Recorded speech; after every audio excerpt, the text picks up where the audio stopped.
Hi, everyone, and welcome back to episode 2 of the Metabolic Mastery Podcast. I'm so excited for our guests today. We're joined by two elite performers who've pushed the limits in sports, special operations, and now business. Jimmy Graham is a former Pro Bowl NFL tight end who went from college basketball at Miami to a record-setting football career with the Saints and the Seahawks. Off the field, he's a licensed pilot, real estate developer, venture capital partner, and the founder of the Jimmy Graham Foundation.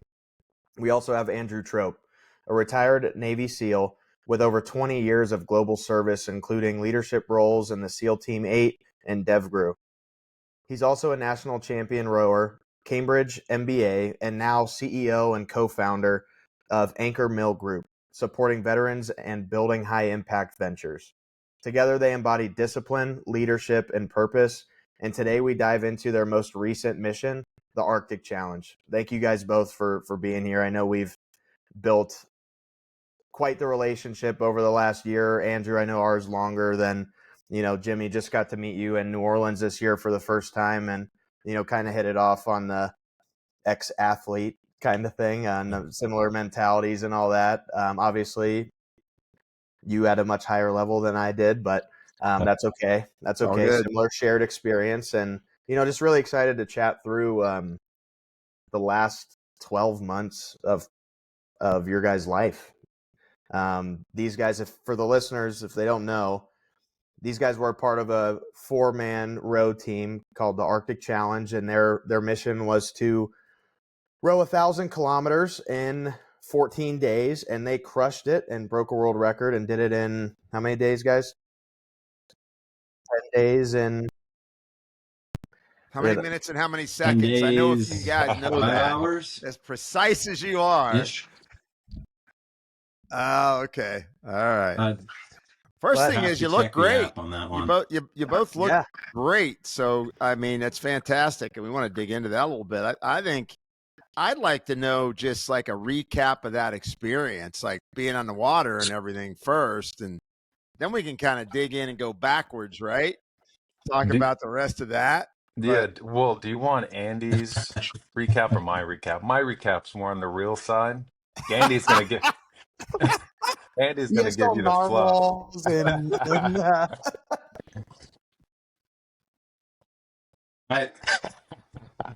I know what's coming when he calls me Andy, but I'll say obviously fantastic to be here with you guys. We've got such a great trusted relationship, and I think that's what really caused us to reach out to you guys when we started this whole I'll say it was a joint venture brainchild, born out of a lot of things that were percolating between Jimmy and I over the years. I think it's about 15 or 16 years now since we became friends, and we've been talking about it for the last 7 or 8 years, doing something very similar to this. Just really, once we retire, testing ourselves, staying capable. Obviously, there's no doubt with what Jimmy's capable of. I think, mentally, I'll put myself on the same par as him, not physically. I've tried that before. I learned my lesson. But it's been fantastic. And Jimmy, I'll let you go first on. Oh, this is great. I want to hear Jimmy's first. I want the reality version, and then we'll go into the Andy version. This is good. Yeah. Well, again, thank you, Jim and Christian. Just for having us and really for being a part of this journey. You guys are pretty critical. In kind of assessing the body, assessing the systems, and figuring out just kind of what. Just where our bodies were based on the things that we have done over the last probably 2 decades. So, and one for me, the biggest issue since I blew my knee out really was sleep. Have struggled with sleep basically since I had that knee surgery, on and off, and I was able to get that corrected and really to survive 10 days. I personally tracked my longest sleep. The biggest difference between me and Andy, is probably our abilities to sleep. Trope, he can sleep anywhere, anyway, within probably 30 seconds. It does not matter the noise, does not matter what's going on. It's absolutely insane. You know, I mean, I've seen him sleep. I mean, he'll take a 10-minute nap, and I mean, I can't even try to get to bed. Like, I get to bed, it takes me an hour where I'm meditating, stretching, preparing myself to be able to turn my brain off. And Andy's just, I mean, he's just gone. But so the longest I slept in 10 days was 47 minutes, um, which was my best. I would say on average, probably 35 to 40 was probably about par for me. Um, let's talk about kind of the life on the boat.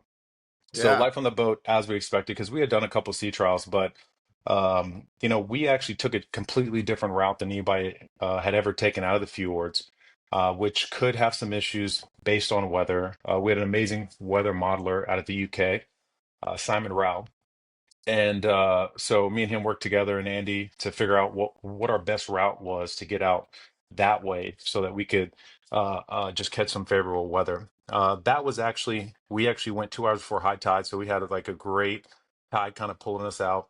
But then immediately, kind of once we, you know, hit the ocean, there was a bit of waves, and there was a conversion of what basically is a rolling tide from the west, and then this low pressure system that was coming from um, that had just passed by us. And that a low pressure system in the North Hemisphere, it rolls clockwise. So we were actually protected in the fjords from the wind. But yet, when we get out to the ocean, it's creating this kind of soup where wind is creating waves from the east, and yet we have these rolling waves from the west. So, you know, within 24 hours, basically, you know, two of our crew ended up getting sick. So the Huppies ended up battling seasickness, you know, for the next probably 48 hours. But and one of them ended up battling seasickness basically for the rest of the 9 days. So Wow.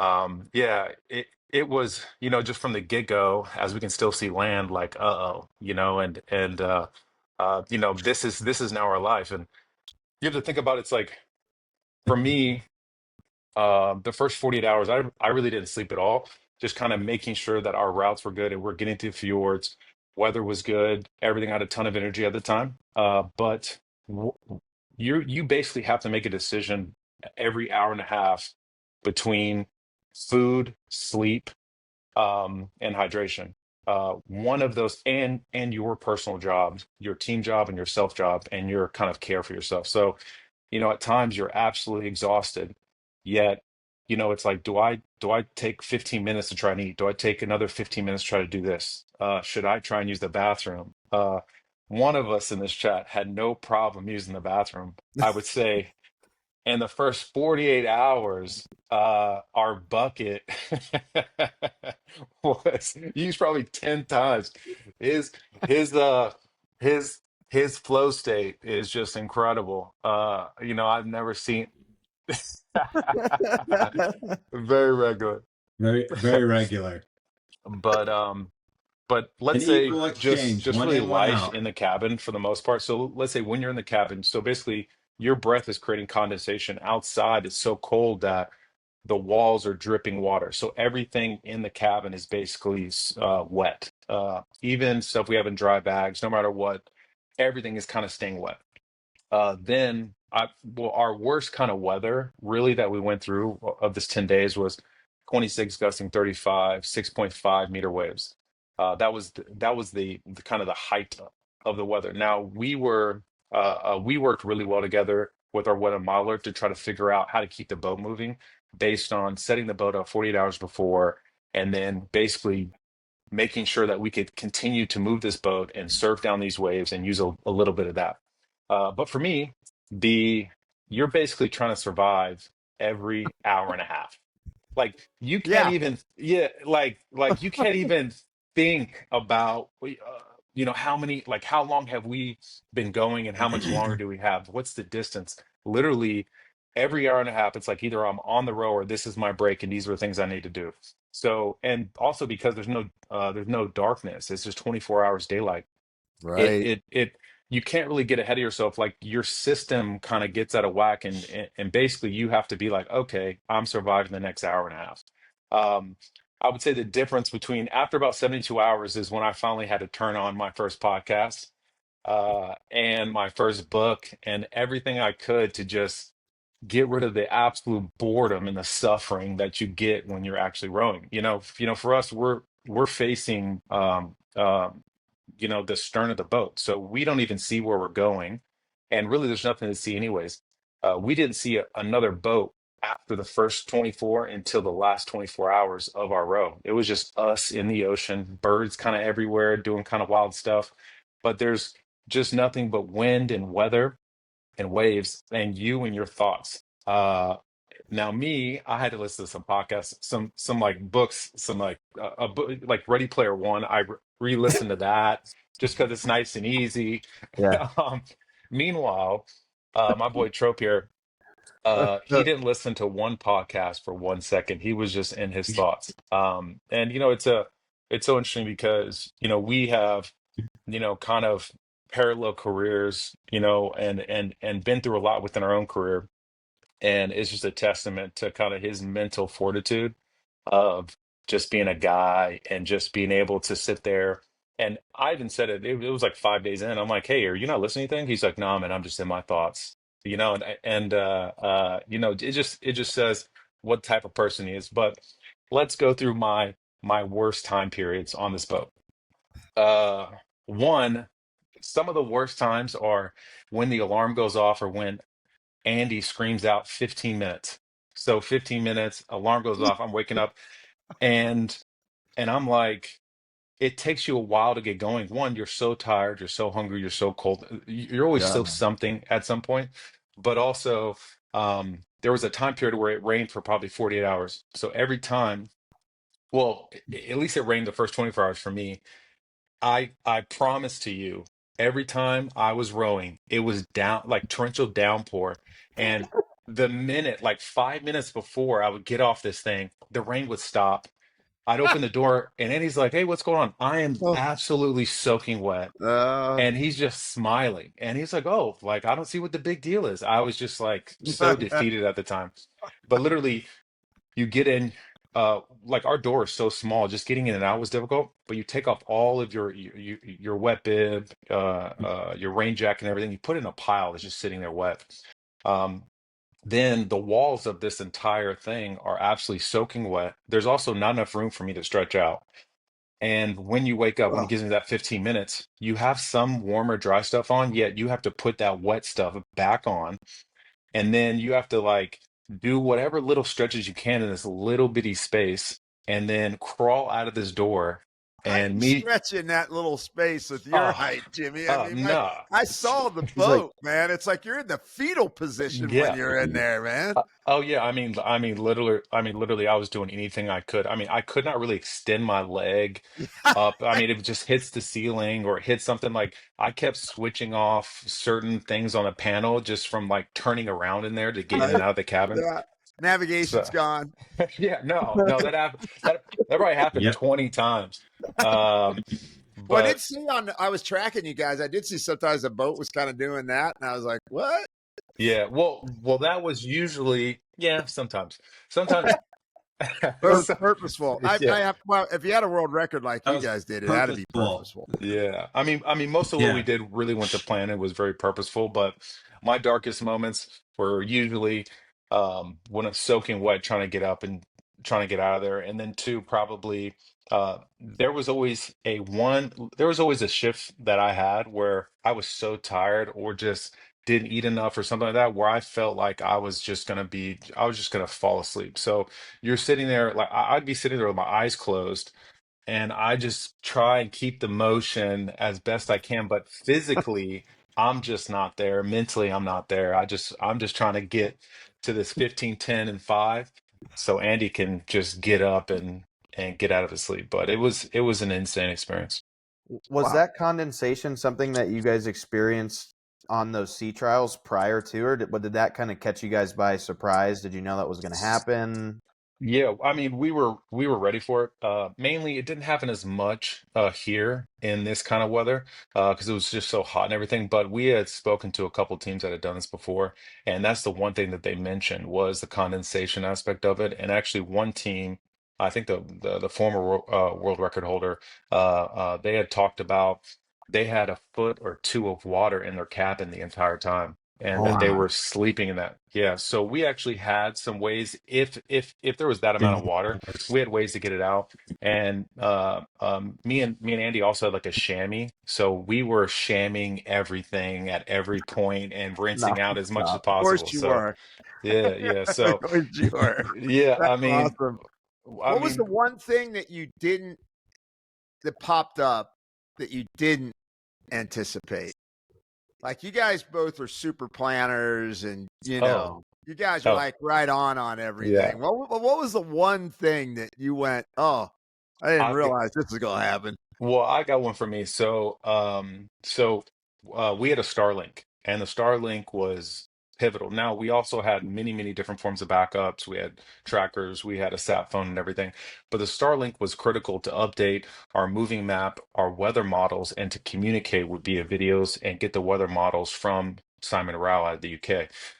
So basically the entire time, look, I tested out on our last sea trial and everything worked great. But now when I think about it, it was like, well, because we weren't actually truly in the middle of the ocean. So this is this is about 24 hours into this road. I'm going and I put the Starlink out, and all of a sudden something pops up and it says, you have the wrong data subscription. You are not allowed to download or to use a satellite. And immediately inside of me, I'm like, I'm just freaking out. It's like the one I thought I had updated to like the whatever version that we needed to get, service up there. You had to get an Yeah. update. So I just start clicking buttons on any option, and then it says, "Oh, this option will update in a month." And I'm like, "This is not an option." And so I like I get on the satellite phone, I call my secretary. I'm sending all kinds of messages. You need to sort this. I don't know what's going on. You need to blah blah blah. And she's unbelievable. Her name's Alex. And within a 20-minute period, well, maybe 30, but that was settled. But for me, it was absolute panic because everything that we were doing relied on the ability to Oh yeah. download weather. Yeah, so Well, all right, Andy.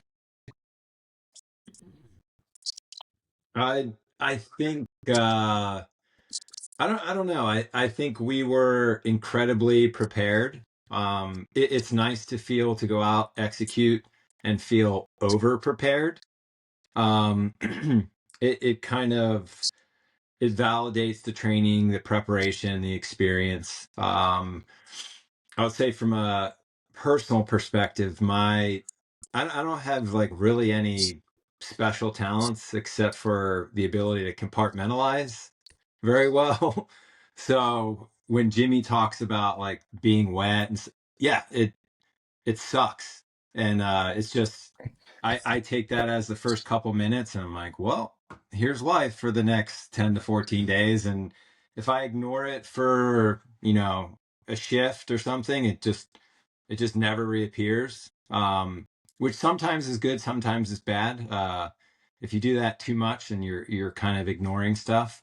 But I think the reality out there being on the water and the preparation that Jimmy talks about that we did really also on the physical side and the nutrition side with you is we got into that routine of it was I enjoyed it because it felt like one of the things I missed about my former job is the camaraderie and a team aspect. So Jimmy and I would, kind of discuss first 5-10 minutes of the shift, what's going on with the weather, what we were looking at with the weather data, and talking to Simon. So that was fun. It made it seem like a real expedition because when we left, it couldn't have been more idyllic. We've got I knew it. whales porpoising next to us, two seals following us. I mean, the weather, yeah, well, the weather in Tromsø it's very finicky and it's never nice for long, but sunset going Oh my out. God. There's You're the snow-capped you're in mountains. Nirvana There's a or something. rainbow off in the distance. The water was glass. Yeah, I think it's either a good Right. omen or like turn the corner and look out, something's coming. But the sea state was it was, I think it was, for me it was fantastic throughout. We didn't, outside of the wind, the 25 to 35 plus knot winds, and Right. just not being able to keep the boat consistently on heading, and that forced us to go on para anchor. But that, that planning ahead for 48 hours to I would never say race, because we're going 2.5 to 3.5 knots. It's like not very not very fast. So you're not going to outrun anything, but that teamwork aspect was awesome. And then getting into your routine. I mean, doing that 5 to 10 minute turnover before and after shift, getting in there, and maybe the first couple shifts were a little bit rusty, or just constantly finding ways to, for me, uh, how can I be as efficient and productive as possible in the most compact time?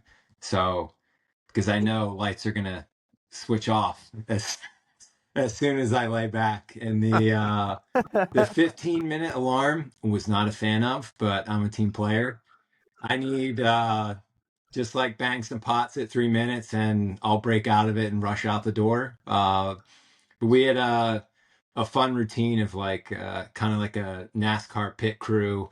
Like Jimmy's undoing the shoe straps on the foot stretcher. I'm doing beaners. At one point when it was cold enough, we shared a pair of gloves, because Yeah, it it's looked nice to like you have guys warm are gloves dressed to in put on different, and like off. you had So, different I climates mean, a there quick going 30. through that.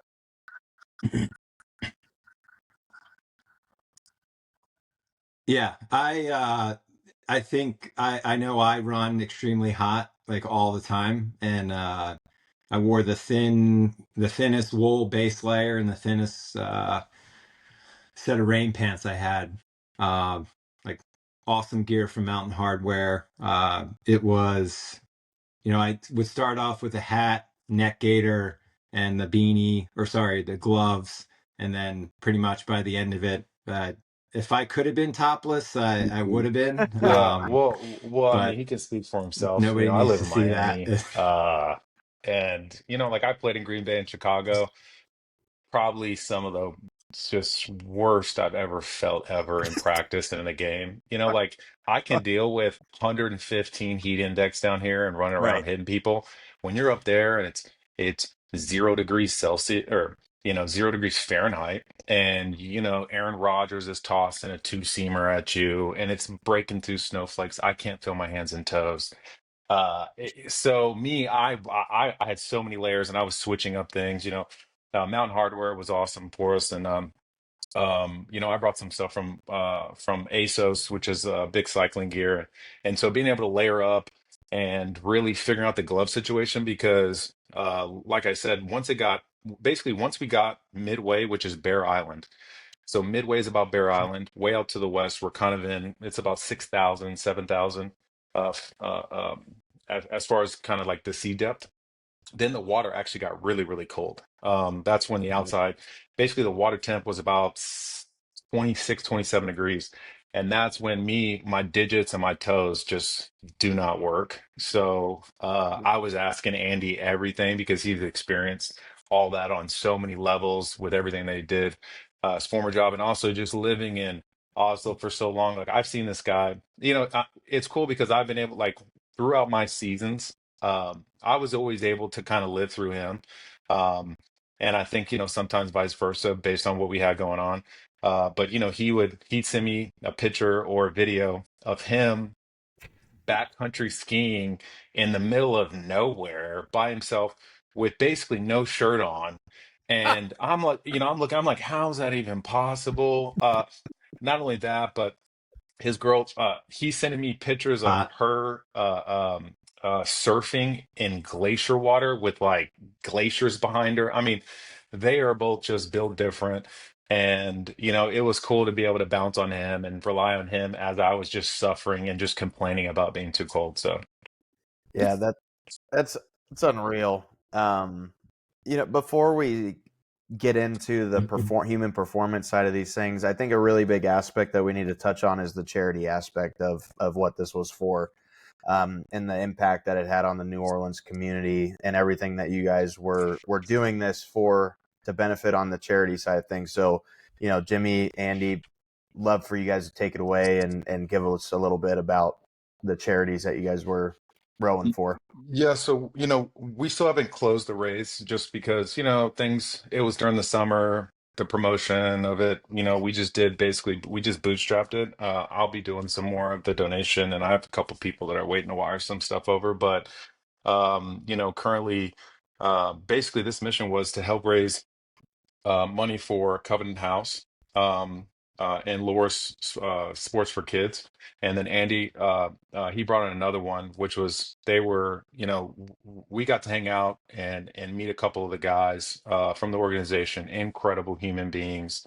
Some of the funniest stories that I've ever heard in my entire life, and just really salted their people. But Covenant House is it's a children's homeless shelter in New Orleans, and they house, kids between, I believe it's 16 to 22, transition them into adulthood. And they have an open door policy. I got to take a tour. We all got to take a tour of this place and really talk to the kids and see it and tell them why we're doing this.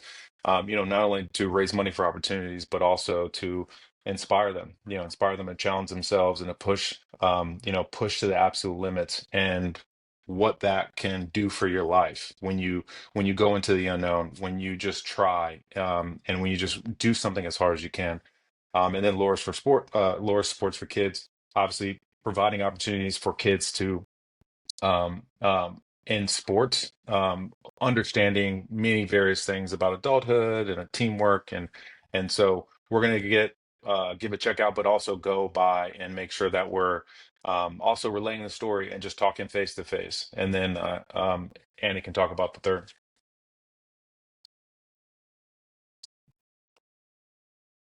Yeah, I think one of the biggest things we discussed in our mission statement as we first kicked off the journey was it's going to be an incredible adventure, but let's do it with a purpose, right? So the charity impact Covenant House was just a fantastic tour, a fantastic organization, and they're doing incredible things. So I strongly believe our charity will have a really big impact there. And then on the personal side, I lived in Oslo for work for almost 6 years, and I mean I can't say enough about I in a Viking fashion I kind of stole my wife from there, so keeping up with tradition. But the organizations, the military units over there, they're just incredible. And I have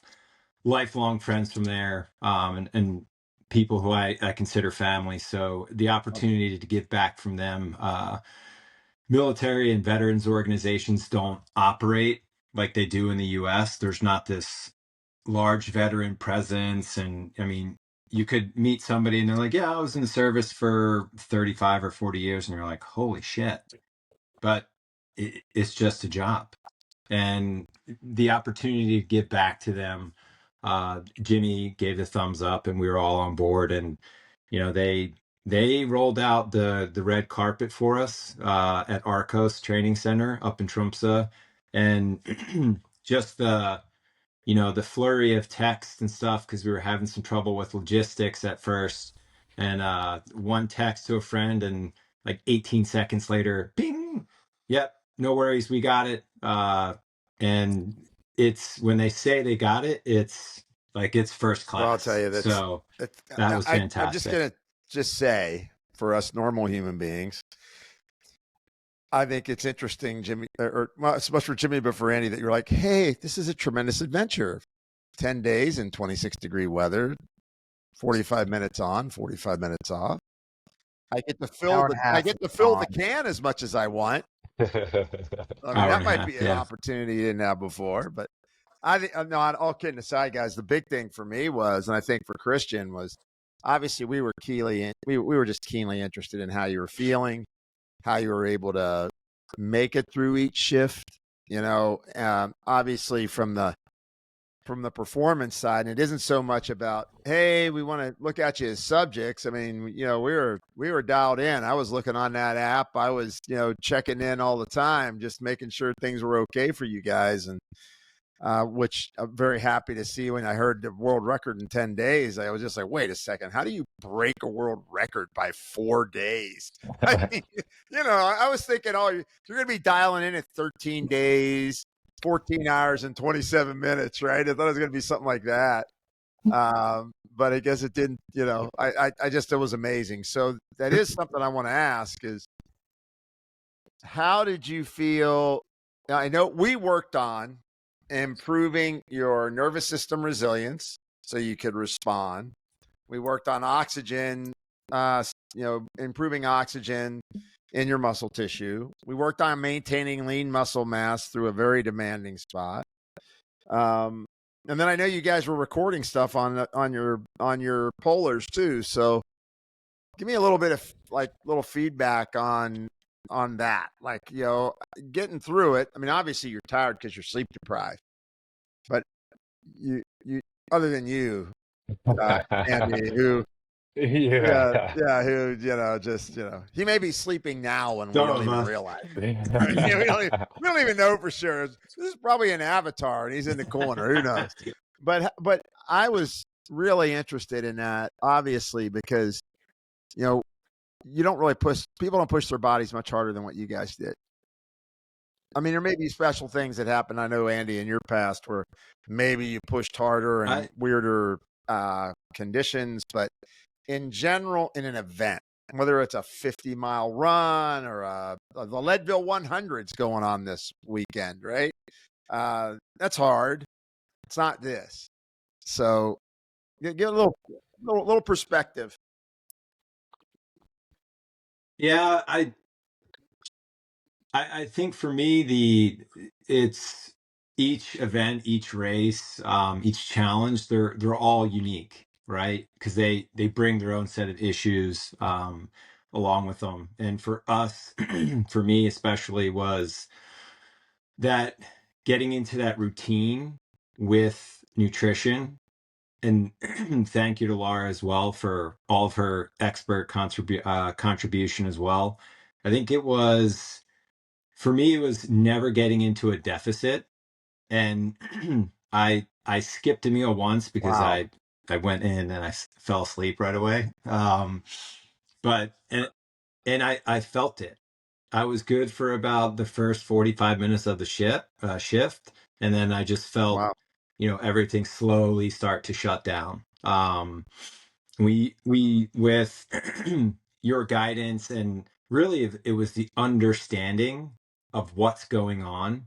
I think I'm not an endurance athlete or high performance, really anything, but with your expertise and coaching, you help inform us to make the right decisions during the event, especially given the time, intensity, and duration.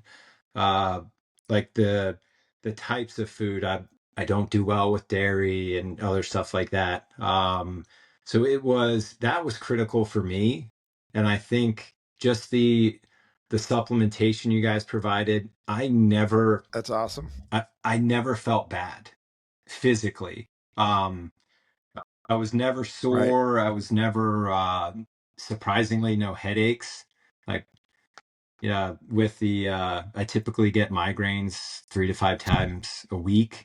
I don't know, maybe I should just go row by myself more often, but I think that you can attribute that to the no headphones and just being with my own thoughts for 10 days and whatnot. But I don't know. I think it was at the end of it, I don't want to say anticlimactic, but I felt so good. I wanted to be in that some sort of shit state in order to feel. I mean, you're suffering while you're on the oars, and it sucks. But that you can't turn around. Like there's no turning around. You're out there. Like you've got to get yourself home. So I think it was. I'm not trying to Well, that was our undersell goal. the I mean, just being difficulty or straight be up. I mean, cavalier about Andy, it. you It know, was. I talked to both of you. I was like, look, I want you guys to feel good at the end of your race. I want you to feel like, hey, I'm not, destroyed. I'm not catabolic. I haven't, really caused any metabolic damage, right? It's because you were doing something, somewhat extreme to the body. So that's great, Andy. And Jimmy, how about you? Jimmy, you were funny when you texted me, man. You're like, man, this was easy. Yeah. Yeah. Shows me his heart rate monitor. It's at 47. He's like, oh, wait a second. I think I got to go bike 100 miles to get this thing to get up to 60. Yeah. I mean? Surprisingly, when we first met, I was very concerned, really about how my body will respond to this, Right, just especially being more of a, short explosive, sprinter type of athlete, who had basically done Olympic lifts since I was 15 to now this extreme long, endurance kind of ordeal. And just kind of just a brief thing of just some of my past. In high school I was hospitalized for 4 days for extreme dehydration. Ended up having cramps for 3 hours. I've in New Orleans was hospitalized for what was ended up being sleep deprivation, basically, where I was getting 2 nights of sleep, 2 hours of sleep a night, and then subject to pushing my body to absolute limit and extremely dehydrated. So I was very just kind of worried, okay, how am I going to operate right. with doing this? And then really the lead up to basically after March, my training schedule, after March, I only rode on a row machine 5 times. Out of Yeah, here. Stop no. it. I I personally cannot stand rowing.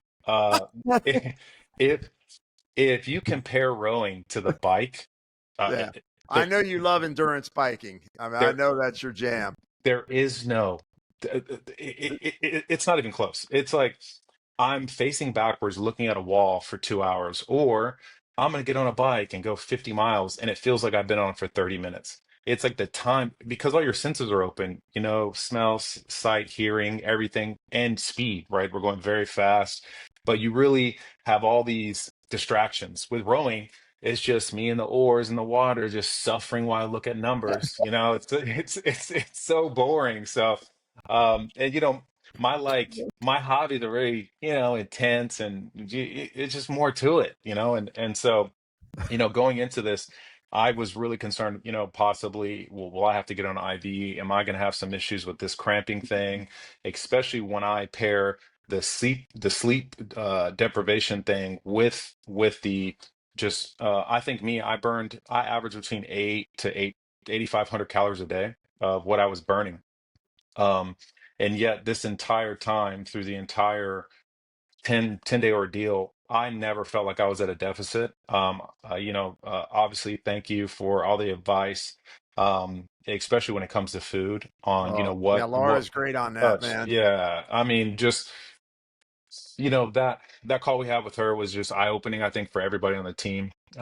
Just really understanding what does make sense, what doesn't, because I'm so used to being on a bike and smacking gels Gels. Yeah. Yeah. where, Oh, yeah, yeah. where, you're just, it's liquid carbs, liquid sugar just runs through your system. But on a 10-day ordeal, you can't be doing that. It'll mess up your gut. Yeah. Just understanding that before I even got in there, and just, hey, you need whole foods. You need to make sure you're getting this, and making sure that we're on the full like nutrition spectrum, just so we don't have any of those issues. But really, besides not being able to walk whenever we got onto land, just from the boat, so Other this than boat, that, yeah, well, this boat weighs 800 yeah, pounds with nothing in right, it. So if you can imagine how tippy this thing is. And for 10 days, I never stood up. I never really, besides taking 3 steps to go to our bucket, that's right. it, right? 3 steps there, 3 steps back, Yeah. bent over, holding on as the boats, hit waves. So, but besides that, I mean, I felt incredible. Flew back home, got on the bike day one. I've been biking every other day basically ever since. And You know, it was shocking how kind of my system responded, you know, how I felt like I was just almost over prepared for it. And I never was in a deficit besides sleep. And yet my body and more importantly, my brain was able to still stay sharp. You know, that's one thing where, you know, me and Andrew are making decisions on, you know, what our heading should be for the next 48, preparing for some big winds and waves. You know, making sure I'm communicating with our weather modeler the right information that's timely and what he's expecting, and then us making these decisions. I mean, we didn't miss a beat, and you know, it was incredible to really be on a mission with Andy for the first time, and you know, just see how we both respond, and just some of the laughs that we had, Oh, I'll bet. uh, especially on the pair anchor. Yeah, I'll bet. I'll bet. Well, you know, it's interesting because that part that you said about the cognitive function, you know, as you get under that kind of load, you know, your core body temperature, even though your external temperature, Jimmy, Yeah, might have yeah. been cold. Yeah, not Andy, the furnace, but that core body temperature goes up and your brain coherence gets off and you start triggering that little bit of cognitive dissonance. And that's why we had you chewing up that synapsin, right? Yeah. So we had a couple of those different things. One, the target cognitive, that was the synapsin. You know, the Enduro 2 was for the oxygen, right? So, you know, and then of course, also interested, how about aches? Like pain and aches, because we had you on that regiment to like limit inflammation in the tissues under all that load.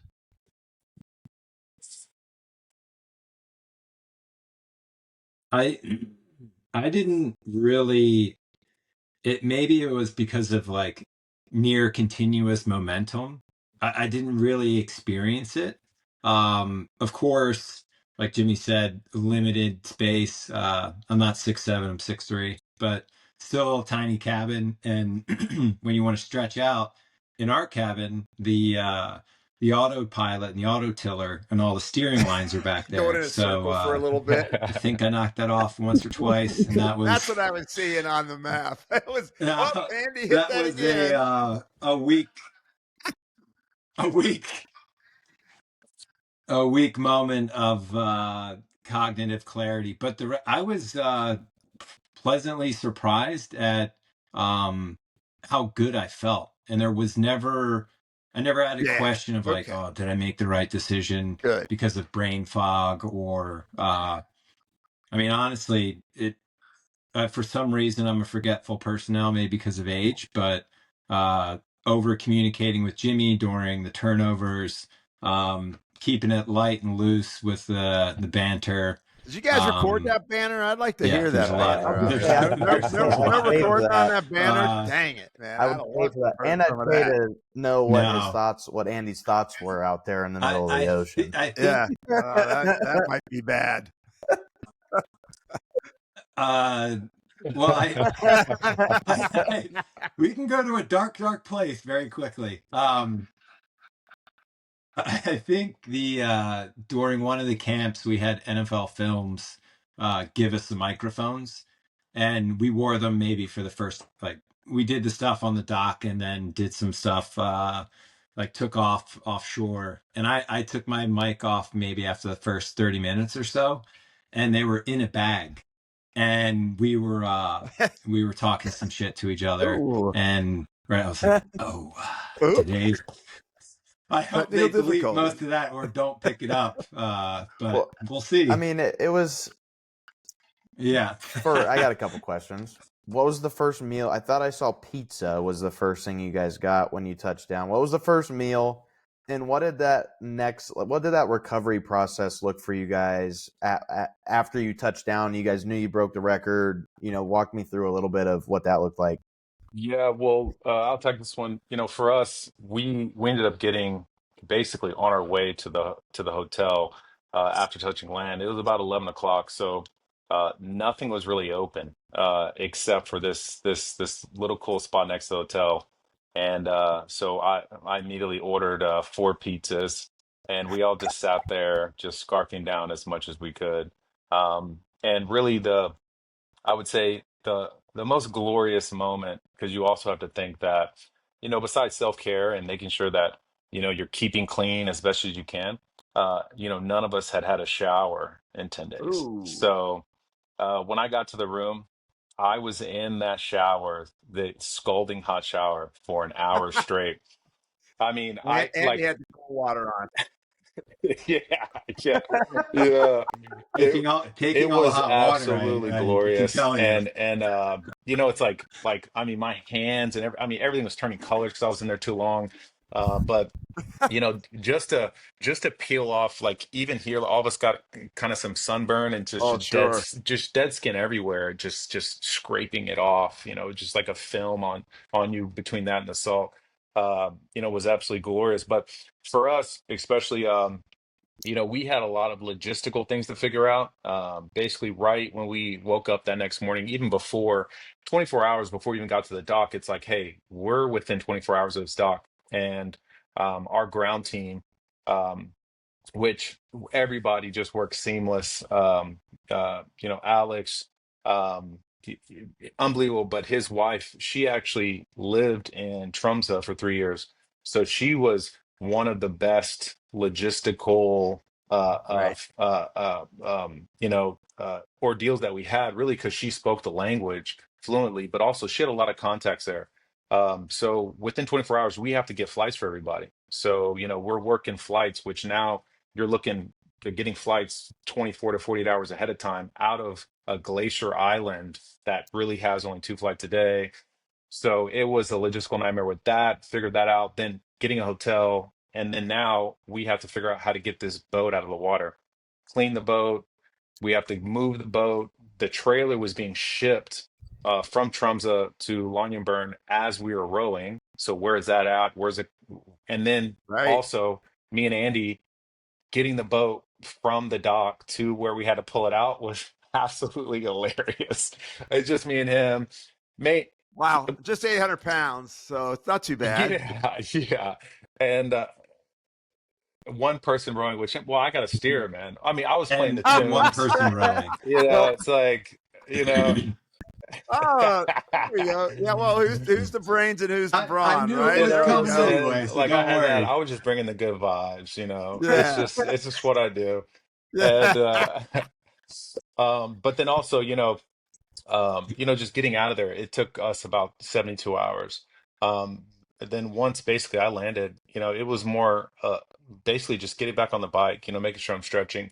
The entire time where I was out there, I was not really sore at all. The only time where I started having an issue was probably the last like 4 days. We had been on pair anchor for the second time, and I decided to sleep a different way, which I thought would Oh, which I thought would wow. have more room. I woke up with my neck like this, Oh, turned a weird way, and I've got a ton of old injuries from football. I need Tommy John surgery in both elbows, reconstructive wrist surgery. My knee was the biggest one, which was my biggest concern on this whole ordeal. But then I was in Dallas and messed up my SI joint probably 13 years ago. So then my SI joint kind of flares up a little bit, and that starts this, okay, mental suffering. After about 45 minutes of rowing, then my back was just like not having it. My hips were all messed up. But, um, for wow. me, honestly, the only residual thing I had, which has now basically the last couple days kind of came back, was I had some light numbness in my toes and in my fingertips, and I've had that for about 3 weeks, mainly because my boots were too small because apparently nobody makes a 15. So I had no like insoles in there just so my feet would fit, and Oh my then gosh. my hands.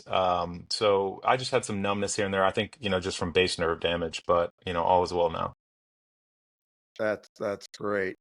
That's So good. short-lived gratification is what I'm hearing after you guys landed, and Yeah.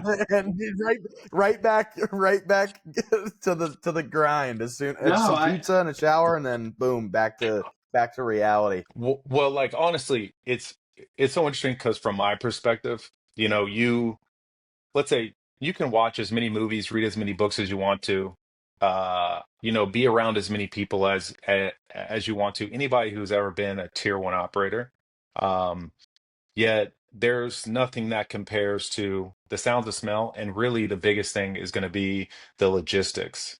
That was one of the most impressive things that I got to see on this entire ordeal was, you know, my best friend for the last 15 years, 16 years, was seeing him in his absolute element and just how he responds to things. Everything's so last minute, yet he's on top of things in every which way. He's already coordinated this, he's talked to this person, even the way, like, before we even got onto the boat, just to see how he was packing, it was another level. It was another level of packing. I mean, I was he Amazing. was staring at Yeah. me, and I was like, "What the are you looking at?" And he's like, "No, dude, I'm just seeing how yeah, you do this because I well, never you also have packed to for this think type of every time I show expedition." up to a locker, logistics Good. is not a problem. Yep. I have, Yep. we have a team of guys that do that. I'm sitting there and I just roll in on Sundays. There's my jersey, my pads. Somebody helps me put my pads on. I've never done laundry. It's all there for you. And unlike what he does, where you understanding where things are and being able to get to it very quickly is the matter of life and death. So to just see that and to understand that is going to be pivotal for some of these things that I'll be doing later in life. And now all I can think about is organization and just being on point with Well, now, knowing where things are. now I have to bring That's really something up cool. here. Yeah, I do have to bring something up. You are an aerial acrobatic pilot that has to have a lot of things organized. Oh yeah, but that's different. Well, no. Like yeah, I don't but know. like I've seen your plane like on your pictures. It's like, I don't know. That looks like you got to be pretty organized. well, yeah, but that's like an extension of yourself. And when I'm in there, Right. it's just me and my cell phone locked away. There's nothing moving and going anywhere. Yeah. It's like logistics for maintenance and stuff like that Yeah. is not a problem. I'm talking about like down to the minute detail where you're trying to squeeze all of this into a pack like this, and how he does it is so meticulous. Labels on everything. It was really cool to see, really cool to experience, him like in his like absolute environment, just doing his Yeah. thing. He's a machine, that's for sure. That's Well, it's why we amazing. I mean, I think I know Andy knows, and Jimmy, you may know. I mean, we work and educate on special forces, their dietitians and their docs, and been down to Bragg, and we really appreciate the depth of training, knowledge, and what a special operator comes out. Anybody in the military, for that matter. I mean, I have a huge appreciation. My father was in the military, so the amount of discipline towards every last point, is it's amazing, and it's really appreciated. It really is. And what you end up bringing to the world is super important. And because I know, because he like texted me 5 times within 8 minutes if we were going to be on point for doing this. Are we going to be doing this? We're going to do it now. How about now? Are you sure? I just wanted to make sure that I sent you guys enough stuff. I was trying to do it down to. I was like, how many tablets for multiple times a day, and then how many could be 14 days, could be as little as 10 days, whatever. But like, I just want to make sure I had enough supplements, and make sure you guys were taken care of on that end. And I know it was a little bit of scramble at the end. I remember texting Andy. I was like, did I send you enough Tetracure? And Yeah. Like, yes, you did. We're good. Oh, that's great. Yeah. I think the honest answer of why I'm so disciplined, you can afford to do it the wrong way when you're younger, because you've got time and less responsibility. And the real honest answer is that I'm lazy. And if I just do it the right way the first time and prepare and do it methodically, then my reactions and like my responses to what needs to be done I'm more I efficient. knew that was coming. And I could sleep more, and yeah, and then I could just go to sleep while other people are scrambling because there is they one didn't question prepare that properly. I want to ask both of you guys, and is, Annie, I know you've been around my dad a little bit longer than Jimmy has, but will you both approach metabolic health the same? Like, would you look at it the same way you used to prior to the Arctic Challenge and having that knowledge? Obviously Jimmy being an elite athlete, and I just wanted to hear your guys' perspective on how you guys are going to look at metabolic health from here on out versus how you used to.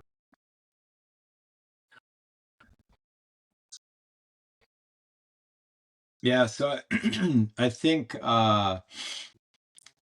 we might have. I think we met 12 or 13 years ago through Potsy, and I had come back from a work trip to India, and I was very religious about where I sourced food from and everything, and the very last day picked up some chaat or samosa or something, and that did its work on me. Ended up getting dysentery, had that for like a month, and then somehow right after that I went on a dive trip during that period and picked up pneumonia, and then I think I was like 31 or 32 at the time, and I was like, I guess this comes with age, and just being so weak. And then I got connected with Jim, and just what you guys do with Metabolic Code, Metabolic Elite,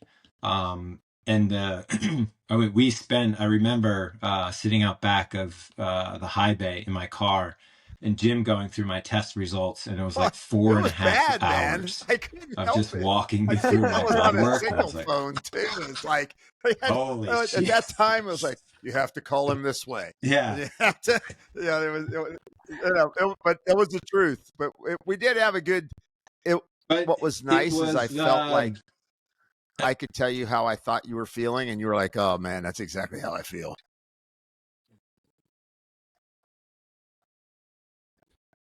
Yeah, and it was it was just really enlightening, and it was like just the level, the depth that you went to, and you're like, hey, I can go even deeper, but I can also explain it to you at your level, because sometimes like I nod and I'm like, yeah, and then you just jump off into the technical stuff. I'm like, Jim, I have no idea what you just said. It sounds cool. I agree, but we spent, after that, we retooled everything from the blood work, nutrition, physiologically, and in that 6 months, I felt like an absolute rock star. And now I know how to be disciplined and how to approach like metabolic health from the right way, and using your system and how you view it. It's like it's very all encompassing and holistic, where if I look at my local gym, there's some guys who are like, you can tell what they're doing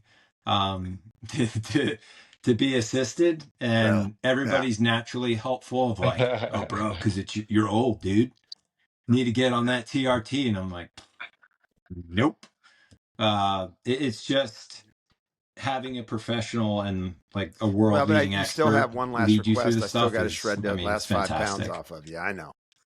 Like Andy's never satisfied. He's always like, you got a little more. Yeah. Well, no, I'm gonna go to Thailand. I'm gonna go to Thailand. I'm gonna go to Thailand for that. I think you can get those tatted in now, man. Don't worry about it. Yeah, you do all that. Airbrush on. Or I'm kidding. I mean, like it's always funny, Andy, when you walk in and you're telling me how out of shape you are. I just look at you and go, well, I don't know. You look pretty. You look pretty good to me, dude. Yeah. So yeah, you're doing pretty good. So Well, Jamie, what about you? yeah, I know maybe. it was pretty recent for us, man. And I'm going to say something about this. I think, Jimmy, you were a case that when I talked to you, I was like really hopeful.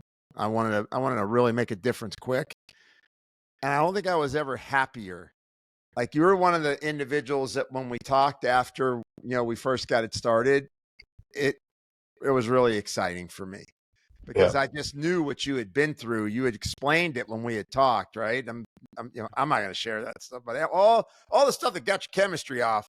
I was thinking, man, this could be a big uphill battle, but we're going to make it together. But you responded so well. So I'm gonna want you to tell it though. But I just tell you, I was so pleased about that. I had an ear to ear grin, man. Yeah, well, I'll say a couple words and follow up with a question as well. It's interesting because playing professional sports for 13 years and then the collegiate level for 5, and playing high school at a pretty high level.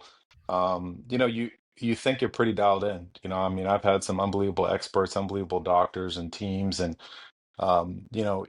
even when I go back to what Seattle did for me when I blew my knee out. They were, when I got into this Seattle Seahawks facility, it was just so far beyond what anyone else was doing. I remember they brought in a muscle activation guy for me every Tuesday or Wednesday to try to get my quad to fire again, after I ruptured my patella tendon and was having a lot of issues, basically limping into the games and surviving and being on crutches on Mondays and hiding so nobody knew. But one of the biggest things that I've learned from this entire ordeal is that the body keeps tally. And we're all not superheroes. And the things that you have done to your body when you're younger, that kind of daredevil I had in me when I was a kid. And when you think that you're untouchable, just doing backflips off of houses and so, just dumb stuff, doing backflips on bikes. You realize when you get a little bit older that, the body remembers, and even if you can't see it from the outside, something's going on the inside. And, you really need to take a look at, what's going on at that cellular level, what's going on with all your markers, possibly, even how, emotional stress from your childhood can really impact you long term. Now, when you're young, you can keep going and you can fly through that stuff. When you're a teenager, your 20s, early 30s, and you're in this fight or flight mode since you're a kid, your body can just push through. But at some point, there's a precipice to that. At some point, there's this edge where your body is just tired. Your systems have been overactive for too long, and I think that I was just a few steps away from that, kind of a cliff. And just with some of the things that I was feeling, just really my sleep, especially, and sometimes with my focus, and I've always ran pretty hot. The entire time. I started a company in 2018 while I was playing football. My first 10 years of my career. I went to flight school every off season, and got a new license. That I was just nonstop. I just felt like I could do anything, and I didn't need much sleep, and I didn't need all these things. And truly, so at the back end of my career, and into taking some years off, I started just feeling just different and not being able to sleep and whatnot. But with some of the things that you relayed to me, and was able to correct a lot of those things, and now I'm getting the best sleep I've ever had. And now I'm able to really focus in on what is life after sports, and company and the VC fund and everything, and do it with a level of energy that I feel like I'm 21 again. There That's we something go. where my body from the outside looked pretty rock solid, but some of my markers on the inside. What, dude? What do you want, dude? What do you want, bro? Uh-oh. I mean, Well, Well, I just hey, I mean, what well, happens when you've been working out for 25 that's years? You awfully know what I kind mean? of you to say What about do you want yourself. from me, dude? So, um, True. listen, first off, you don't have confidence in yourself. Who's going to have confidence in you? You know what I'm saying? But, oh, yeah. No, no, no, I no. can't Trust me. tell. I Can't We can't tell, talk tell. man. about Yeah. this Honestly, all you the can't tell the time. banter. It looks like it's new. No, I mean, honestly, the reason why me and Andy are such good friends is because I think we bust each other balls more than anybody else, and we all need that friend in our life who keeps it real at every turn and every point. Yep. Um, but yeah, it's been eye opening for what I thought I knew about my body to what I've really found out over the last year, and it's incredible to hear one that about you and Andy meeting each other about 13 years ago. I would say that is such a early stage of what now people are understanding about your metabolic health, right? I think there's a big push towards a lot of people who have turned towards medications or self-medicating to try to solve problems, now turning to people and gurus who really look at things on a cellular level. And then two, also interesting to get to know both of you over the last 2 years and understand that, this is one, you've been on this task for a long time before I think many, many other people have really understand it. But also with how you're doing it with your family. That's one of the more incredible things is kind of that family aspect that you guys have, that kind of personal feel of being beyond, just a number or just a client. Oh When yeah, you go and you're getting assessed, and when I sit down and have a 2 hour talk with you about my past and where I'd like to be, and what I'm trying to figure out, has been pretty incredible. But if you guys can just kind of just go through, when did this spark for you personally, Jim? Understanding of this metabolic aspect. I think a lot of people, and I think there's even hospitals now that are kind of turning towards that way of right, instead of let's treat the problem, right, with this certain medication. Let's dig deeper, see where that problem comes from, and try to attack it from your gut, try to attack it from your diet, try to attack it just from these more holistic with vitamins than getting put on something that is going to cause and have other side effects in your right. life. I think this is the future of medicine, obviously, and this kind of tailored aspect, because we're all so different. Each of us have a completely different metabolic footprint, DNA footprint. And so all of these things have to be tailored to your blood work and the things you've done to your Yeah. body and how you've been living, because again, the body keeps count. Yeah, I mean, it started for me pretty early, 1984. So, I've been doing this work literally in precision healthcare for 40 years. I was lucky. I got my mentors. One was trained in Germany. So he was like an instructor at Medicine Week in Baden-Baden. And they looked at the body differently there. And so I literally would drive from Cincinnati, Ohio to all the way up to Richmond Hill, Canada. On a Thursday, I would leave. I would drive through the night so I could have clinic time with him on Friday. And I just started getting trained on it. And, I had always been physically fit and, had trained a lot, was an athlete till I got injured, all that kind of good stuff. But it was odd. It was something clicked to me that just I started like molecules for me. I just was like, I could just see receptors and what affects a receptor, and then understanding that emotions can affect a receptor.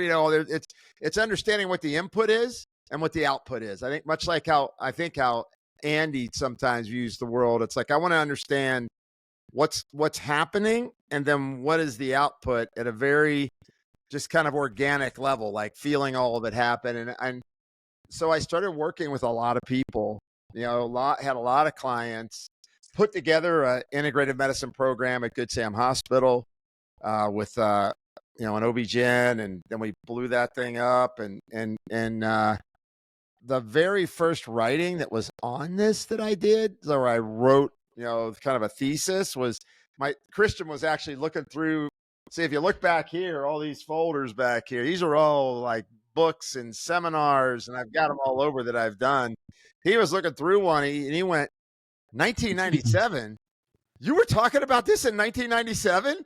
Because really a lot of medicine is just like the last couple of years. Well, it wasn't even just you were talking about it before 1997, but cracking the metabolic code is what I saw on a presentation. It was like something for, I think, CVS or Rite Aid, or this guy's written every natural product database for all these lexicon, all these massive things, and this was all being done before. I saw a thing that said cordyceps on it from 1985, and I was like, so you were talking about cordyceps in 1985, and everybody thinks cordyceps and adaptogens are like this cool new thing. He's like, yeah, I've been using those for 40 years. No, it's been an interesting ride, though, honestly, Jimmy. I'm glad you asked, because I wrote a chapter in a textbook. It was called Diabetes and Cancer, Epidemiologic Links and Molecular Evidence. I know, Andy, you're right up on wanting to get that book. It's like at the top of the list. Yeah. But what's cool was I started reading it, and when you've been at work this long, and you've just built on, each year you're just building on trying to be better, right? Can I be better? Can I learn more? Can I apply more things? Like stem cells, Andy. We've talked about stem cells and what they're going to bring to the table. And obviously peptides are the other horizon that's coming. And I chair the International Peptide Society, wrote books on that. And I think you lose track when you've kind of been a pioneer, I guess. I hate to say it, but I'm considered a goat, a pioneer.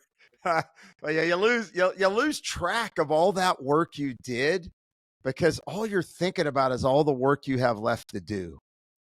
And I mean that. I love, I don't like it when I hear somebody's having problems. Like if Andy or Jimmy, you're calling me, I just want to hear you guys are feeling great. But solving those problems are big. And I think the other point is, it's been interesting. I didn't ask Christian to come work with me. I didn't have to. He was hatched in a lab. I mean, I'm telling you, from the time he was 6 months old, we were doing all kinds of stuff. We were having fun, but he always had to have fun, and he always had to be laughing. But honestly, it's been really rewarding to be able to pass that on generationally, and I appreciate that you see that we take real personal care for people, because I really do care. I mean, we care about everybody, and we want to see nothing but the best for people. And I've been really proud of Christian going on and getting his master's in human performance and being published, getting published in a tier 1 journal, and his passion bleeds over into mine. It's like I'm renewed now because I got him, kind of telling me, hey, old man, get back at it, get to work. So he's got a lot to give the world, and the world needs to hear it. So no, yeah, I'm really yeah, that's great. I mean, sorry. Yeah. Well, Jim, I had a question, kind of dovetail on Jimmy's question, and then the statement you made about being a pioneer. Obviously, you're, I would say, figurehead, vanguard of, I don't know what the right term is, but like the metabolic movement. And then if you look at kind of the social media sphere, the instant gratification, the ridiculous amount of information. Like I remember when I got to SEAL Team 8, I took that the Arnold Schwarzenegger's Encyclopedia of Bodybuilding, like the gray and black book. I found it in the cage that I took over, and I was like, this is the shit.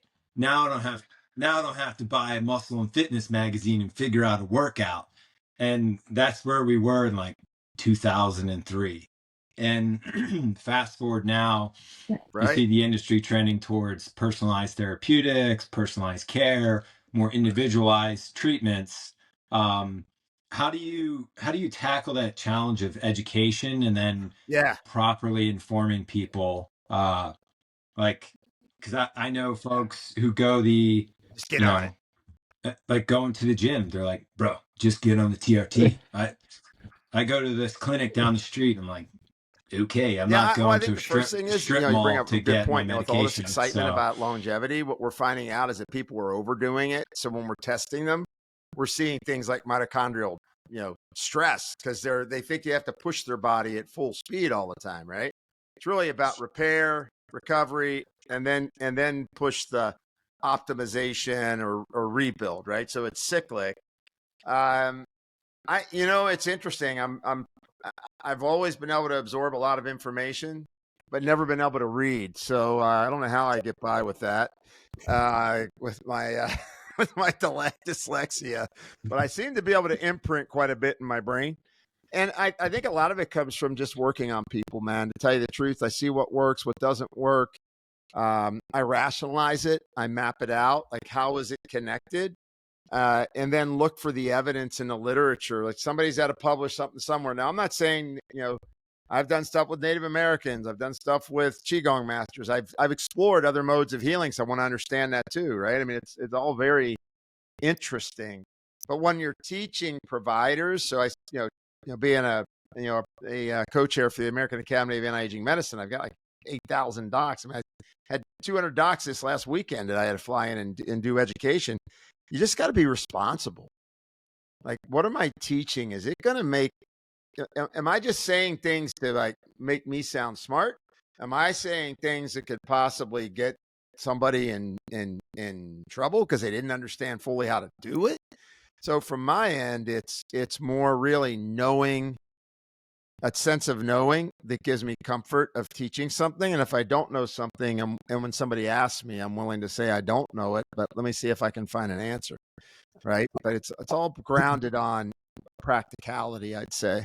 I'm gonna and say something here, and I think the main reason why I was so big on him getting on social media was because of the amount of crap that's out there. I was like, we deserve to have somebody that has had their nose to the grindstone and was doing this work before anybody else was, and was heads down in the literature and heads down in academia, teaching at school medicine, college of pharmacy, doing this stuff for a long time. We deserve to have somebody out there that truly just wants, they're not selling something. They just want the best for humanity and want to actually move the needle forward on just making people feel better. And that's like, I've seen him pass on massive opportunities, that would have amounted to a big lump sum of money, but he didn't do it because it didn't align with our values and align with his ethos of what he wanted to do for healthcare. And yes, we have Metabolic Code. Yes, we have Metabolic Elite, but if you go on his Instagram, we talk about it maybe a couple times. Everything is related around information and passing along good information for people to understand what's actually going in their body. And I think that's really important. And that was the main reason why I pushed him to get on social media, is because like people deserve, like, You didn't push me, man. You had to drag me into it. I got to be honest. You guys will probably crack up because I never even searched my own name on the internet until he kind of made me. I had no idea. Years of YouTube content. I mean, like, there's like pages. I'm like, oh my God, how did this get here? That's awesome. He's like, I've been doing these things called podcasts for a long time. like, what? Yeah, it was funny. It's just funny when you're like the old goat. It's funny. I turned 65 this year. And I feel great, training hard, all that stuff's great. But it is funny generationally, kind of how you, I'm up on it. I mean, I'm on it now. We're here, right? Yeah, I'm getting those posts going, doing all that. But it certainly was a funny trip there. So I really appreciate you guys. I know how busy you guys are. I am so appreciative that you took the time to talk to us. I am grateful. I really am. I know we're pushing time here. I do have one last question that I want to ask both of you.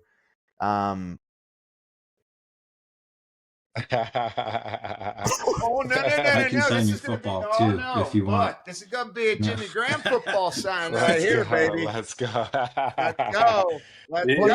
Yeah. eligible 2027 Yeah, class? we'll get Who that's knows? it. Who knows?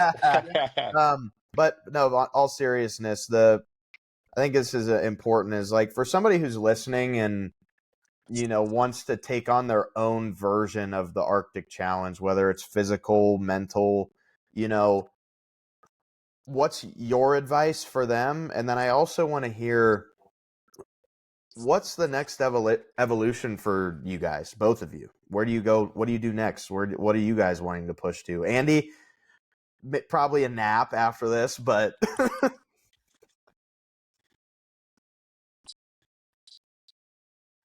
I still have several hours in the day before I retire to the bedroom, but I think as far as those looking to take on a similar challenge, the biggest thing that we did, um, even preceding the preparation, was like really carve out a mission statement. Like, what are we trying to achieve?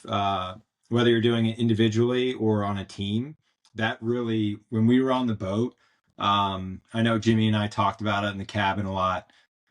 Like, what are we trying to achieve out here? What's the purpose? What's the goal? And that gave us our why, and we executed from there. And I think, uh, personally, Jimmy, I got a lot of selling to do. Hopefully, not another 8 years.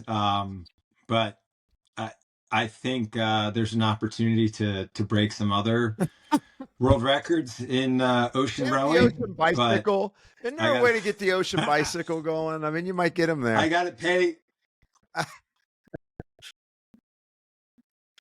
There is. So it's called Race to Alaska, and it's 750 miles. You leave from I believe it's Port Townsend, Washington, and race to Ketchikan. And it's something I looked at previously. But the nice thing about this is like like Monster Garage, Mad Max.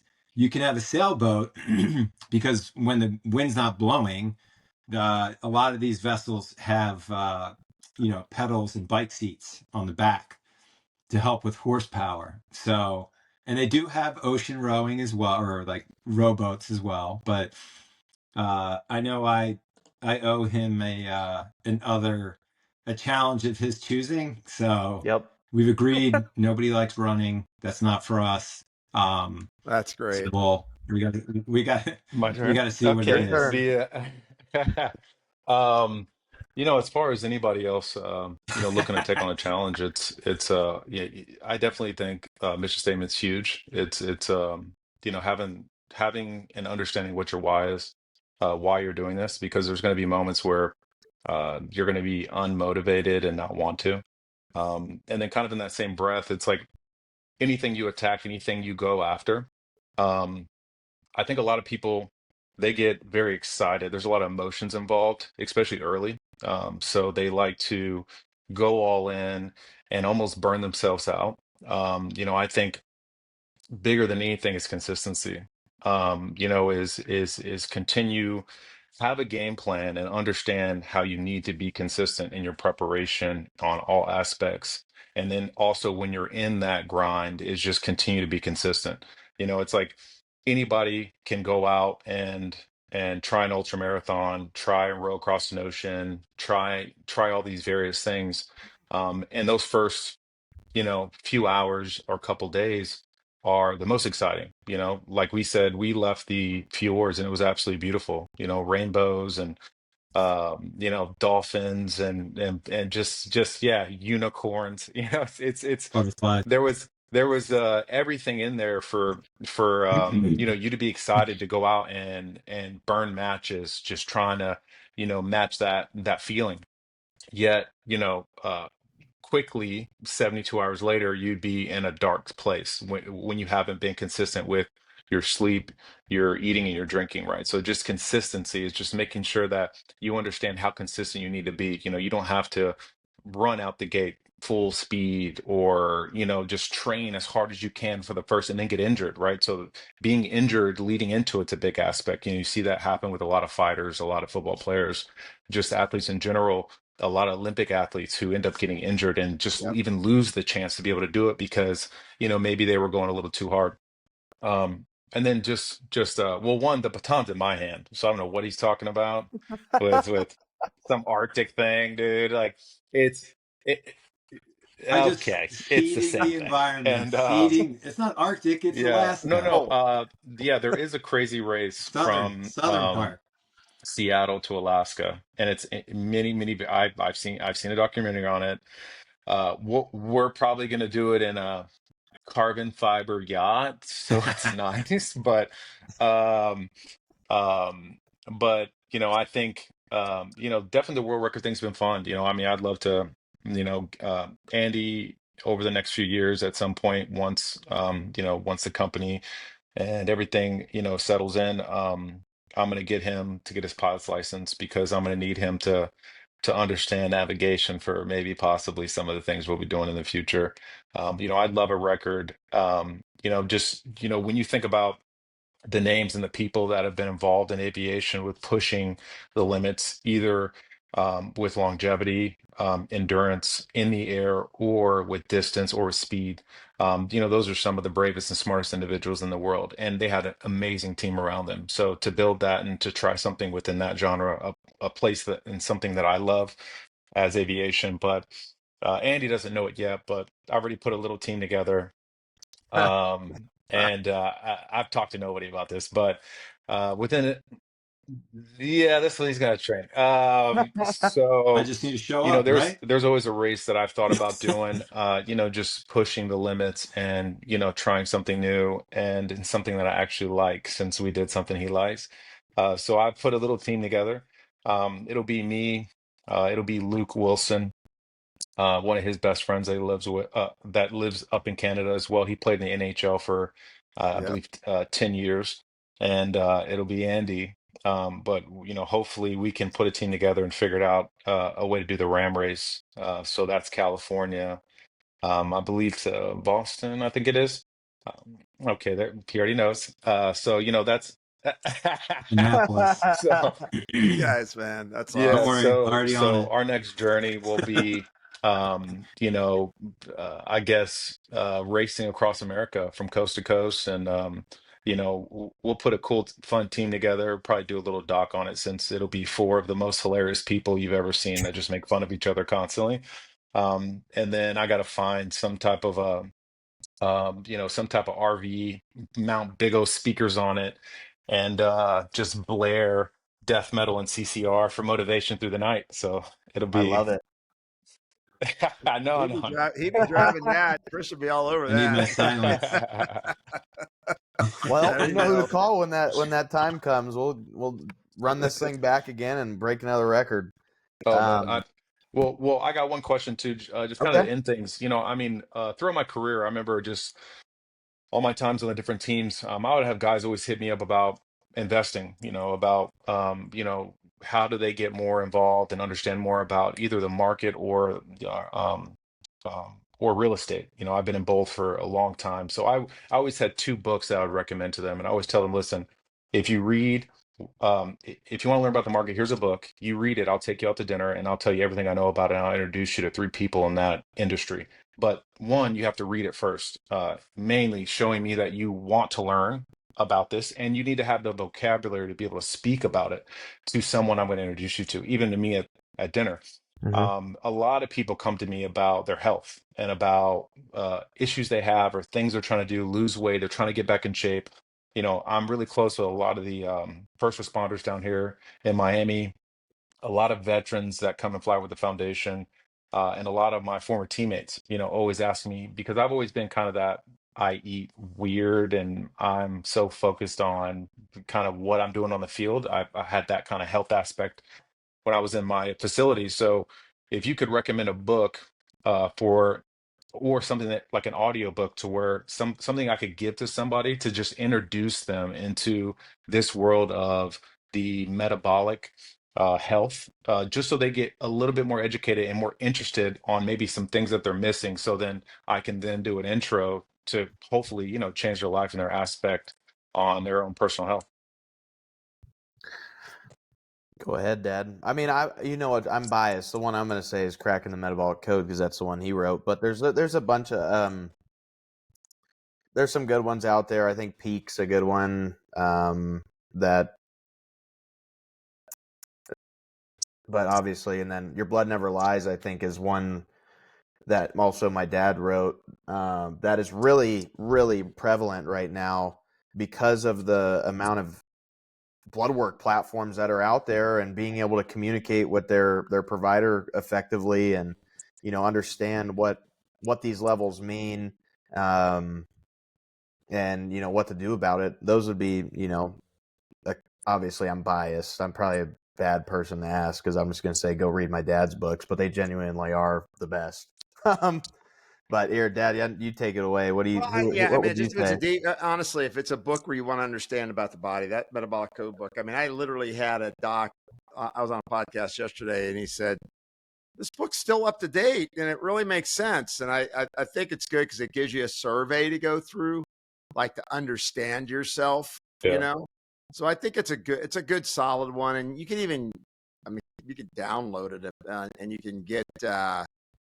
You can get like a PDF of it. I mean, it's pretty available. I think it's pretty solid. I'm good. Send me the Amazon link. I got to order 30 of them because I like to sign in there. It's somewhere on a certain page to make sure they read it. So let me know. Oh, I got you, man. I owe you that. Now that you're back home, I owe you the peptide handbook. So I'm going to send you a peptide handbook. Thank you. Appreciate it. And I've got a jersey for you. So I got to send that to you. Oh, I'm all over that. That's great. I'll get Andy to sign it too. Actually, please. We'd love that. That's going to downgrade the value. We're in for the relationship. Downgrade the value of it. But well, thanks again, guys. I look forward. I know Jimmy, we're going to be on soon, and I know I'll be talking with you too, Andy. So thank you guys so much. This was fun. I mean, I wish we were closer together because I probably would end up right in the middle of the Raz. I think I would be a topic. I just want to say, the reason I asked that question because I'm currently looking for my own Arctic challenge. Been out of the competitive game for a while now on some things, so I really appreciate your guys' answers on that. And just. Well, I'm just looking to get back and be consistent. That's my biggest that is my kryptonite is consistency right now when it never used to be, and it's just a product of getting lost in the busyness of running a company and doing all the things that we're doing on our side, trying to move the needle on a lot of different aspects of health. But yeah, no, I thank you guys so much for coming on. It was a pleasure. And next time we're gonna have to do this in person. Next time we'll have you guys out to the compound out in Texas. We've got our studio in Grapevine. We'll do it again, and hopefully next time it's talking about you guys next grill some food and get on the boat. Yep, I got it. Looking forward to it. Thanks for having us. I really appreciate it. Thanks, guys. Thank you so much. Yep. Alrighty. Yeah. Thank you, guys.